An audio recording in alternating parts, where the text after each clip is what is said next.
மின்னல் கூட தோற்று போய்விடும். இதுதாண்டா தோனி. சேப்பாக்கத்தில் உறைந்து போன 38,000 ரசிகர்கள். ஆர்சிபி அணியோட அதிரடி வீரரான பில் சால்ட் அதிரடியாக ஆடி 32 ரன்கள் விளாசி இருந்த நிலையில தோனி மின்னலை விட வேகமா அடித்த ஸ்டம்பிங் ஒட்டுமொத்த ஆட்டத்தையும் திருப்பியிருக்கு.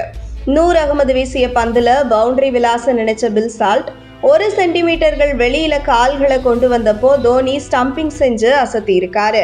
18வது IPL தொடரோட 8வது லீக் போட்டியில ஆர்சிபி அணியை எதிர்த்து சிஎஸ்கே அணி விளையாடி வர்றாங்க. இந்த போட்டியில டாஸ் வென்ற சிஎஸ்கே அணியோட கேப்டன் ருத்ராஜ் கெய்க்வாட் பவுலிங்க தேர்வு செஞ்சாரு. இதுக்கப்புறமா ஆர்சிபி அணி தரப்புல பில் சால்ட், விராட் கோலி கூட்டணி தொடக்கம் கொடுத்தாங்க. சிஎஸ்கே அணி தரப்புல முதல் ஓவரை கலீல் அகமது வீசினாரு. அந்த ஓவர்ல முதல்ல சில பந்துகள் பில் சால்ட் தடுமாறினாலும் அடுத்தடுத்து 2 பவுண்டரிகளை விளாசி தள்ளினாரு. இதுக்கப்புறமா அஸ்வின் வீசிய 2வது ஓவர்ல ஒரு 6, 2 பவுண்டரி உட்பட 16 ரன்கள் விளாசப்பட்டுச்சு. அடுத்தடுத்து பில் சால்ட் அதிரடியா ரன்களை குவிச்சதால 4 ஓவர்கள் முடிவில் ஆர்சிபி அணி 37 ரன்களை விளாசினாங்க. இதுக்கப்புறமா 5வது ஓவரை வீசுவதற்காக நூர் அகமது அழைக்கப்பட்டாரு. சிஎஸ்கே அணி விரைவா விக்கெட் வீழ்த்தணும் அப்படின்றதுக்காக முதல் 5 ஓவர்லேயே 4வது பவுலரை கொண்டு வந்தது. அந்த ஓவரோட 4வது பந்துல விராட் கோலி பவுண்டரி அடிச்சதுக்கு அப்புறமா 5வது பந்துல 1 ரன் எடுத்தாரு.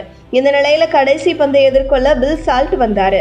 அப்போ நூர் அகமது வீசிய கூக்லி பந்து பில் சால்ட்டை ஏமாற்றி தோனியோட கைகளுக்கு போச்சு. அப்போ பில் சால்ட்டோட கால்கள் சில சென்டிமீட்டர்கள் வெளியில போயிட்டு மறுபடியும் கால்கள் பின்னோக்கி வந்துச்சு. இதை கவனிச்ச தோனி மின்னலை விட ரொம்ப வேகமா ஸ்டம்பிங் செஞ்சு ஆச்சரியம் கொடுத்தாரு. ஒரு நிமிஷம் மைதானத்துல என்ன நடந்துச்சு அப்படின்னே தெரியாம ரசிகர்கள் எல்லாம் ரொம்பவே குழம்பி போயிட்டாங்க.